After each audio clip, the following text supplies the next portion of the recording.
Don't let death prevent you from living. Yes, it hurts when the person closest, when people close to you, you just see die one by one, dying. That shit hurt. But it's so much life in that.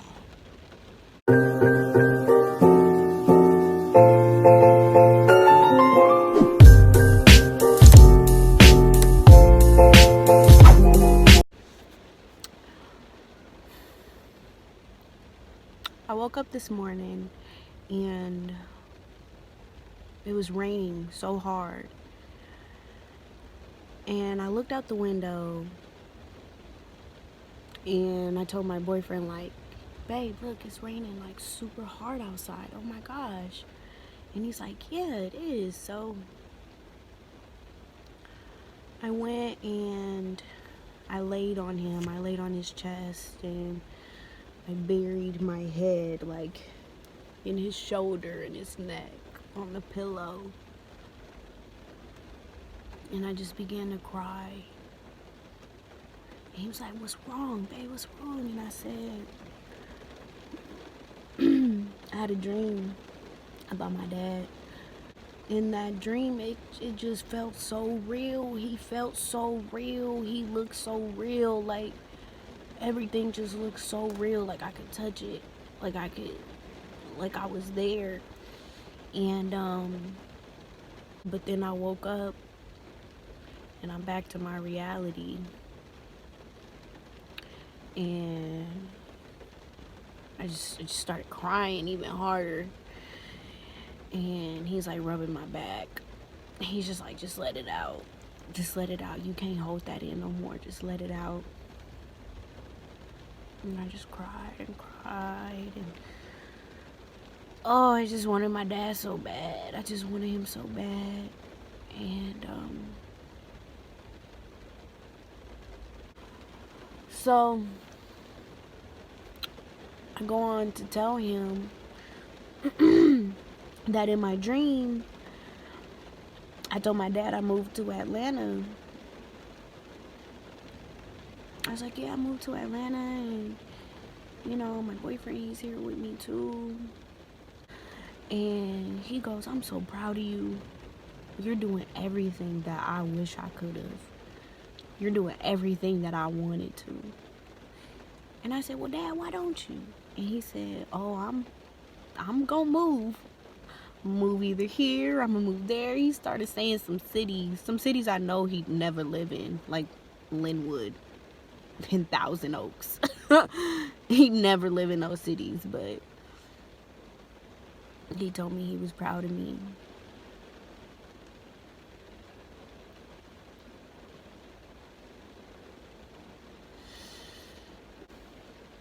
My boyfriend said that, you know what, that means that you're doing everything right. That means that you're exactly where you're supposed to be, doing what you're supposed to be doing. And I said, you're right. You're right. That's exactly what that means. And I told my dad I loved him in my dream.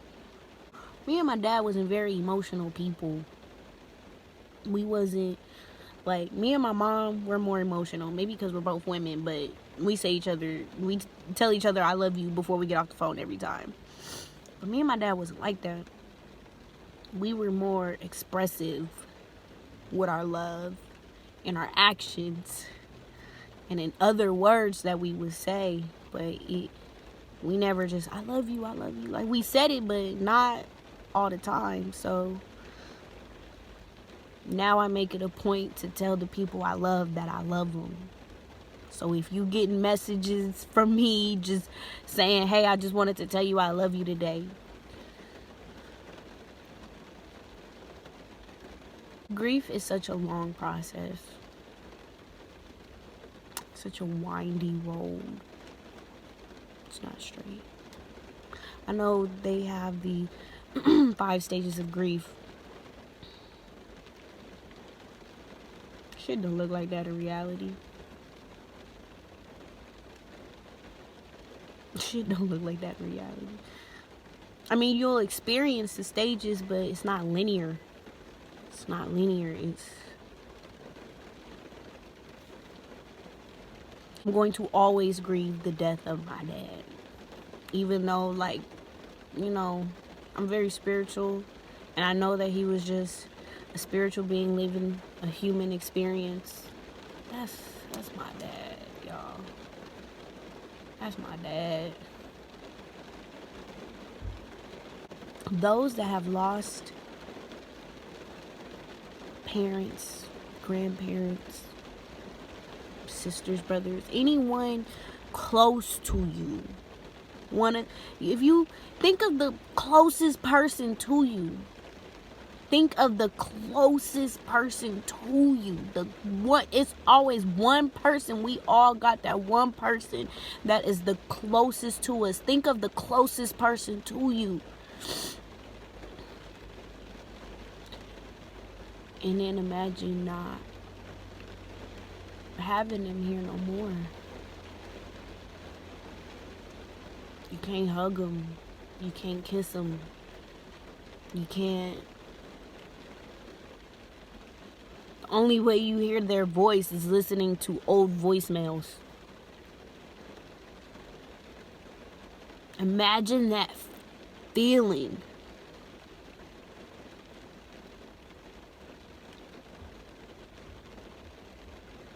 That's the feeling I'll feel for the rest of my life. Until I can hug my dad again. But you know what? I'm so thankful. I'm thankful more than anything. I'm thankful that I'm not grieving how a lot of people I personally know grieves. I lost my dad, and it encouraged me to keep going. It encouraged me to go harder. That's why I'm out here in Atlanta. That's why I got the career that I got. That's why I'm driving the car that I'm driving. That's why I'm living where I'm living. That's why I have the people in my life that I have in my life.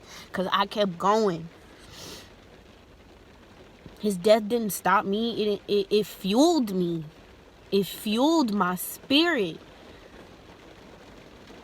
And then there's others who allows death to break their spirits.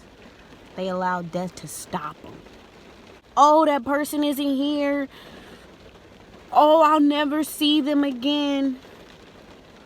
Oh, I'll never get to do this. I'll never get to do that. And they hang on to that feeling. It's a difference between just feeling it and then hanging on to it. You hang on to that feeling. When will you ever let go? When will you let them go? When do you let yourself go? When do you give yourself a chance to live your life?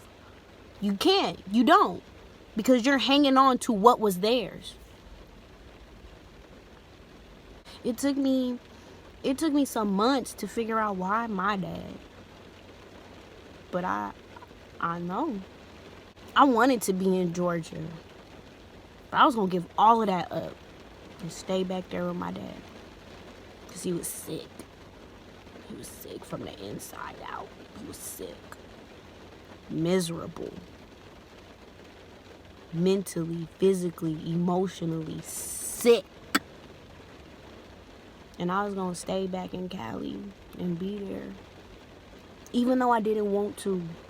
Even though I wanted to be in Georgia. Even though it don't even matter if I didn't want to be in Georgia. I didn't want to be in California. I wanted to go. I wanted to leave. But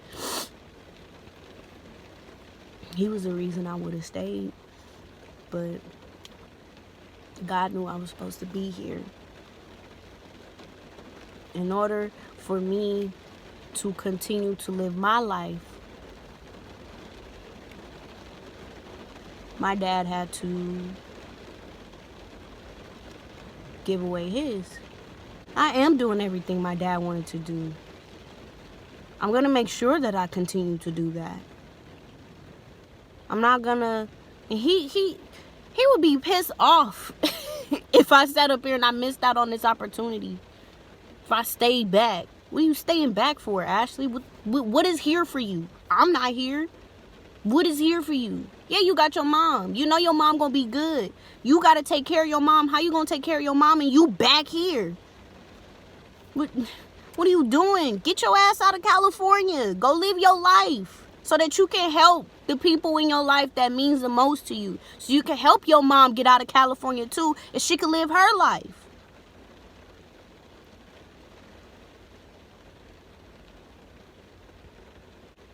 Death is necessary. It's inevitable. So it's no point in like, death is gonna keep happening. It's gonna keep going on. So you gotta keep going on. I gotta keep going on. I can't avoid death. Can't nobody avoid death. So why wallow in it? Why allow it to prevent you from living? Don't let death prevent you from living. Yes, it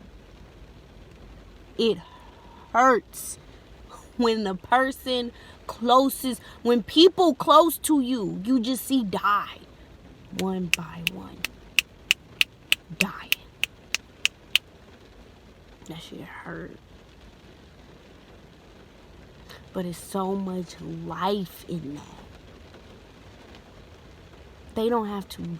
They don't have to. They've served their purpose. My dad don't have to suffer. He's having the best retirement he could ever ask for right now. He couldn't have had a better retirement. I'm not gonna let death stop me. My time will come. Your time will come. Our time will come.